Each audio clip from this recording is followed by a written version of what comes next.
আমাদের DBA pass করে আসার পর আমরা যে ভেটেরিনারি সার্ভিস দিয়ে থাকি স্যার। তো সেক্ষেত্রে আমরা এবার দেশব্যাপী এই আল্ট্রাসোনোগ্রাম মেশিনটা দিয়েছি, দিয়ে তাদের 5 দিনের একটা প্রশিক্ষণের আয়োজন করছি স্যার সিবাসিতে এবং বাংলাদেশ কৃষি বিশ্ববিদ্যালয়ে। আমাদের কর্মকর্তাদের মধ্যে প্রচন্ড আগ্রহ দেখেছি স্যার, প্রচন্ড আগ্রহ, এবং যেখানে মেশিন যায়নি তারাও চাচ্ছে যে বদলিযোগ্য পদ তাদের প্রশিক্ষণ দরকার।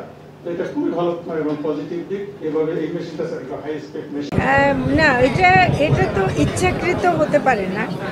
তিনি আমাকে ঘটনা ছিল হয়তো, এটা যদি ইচ্ছাকৃত হয় এটা একটু আসলে অবমাননাকর। হ্যাঁ, এটা যথেষ্ট অবমাননাকর।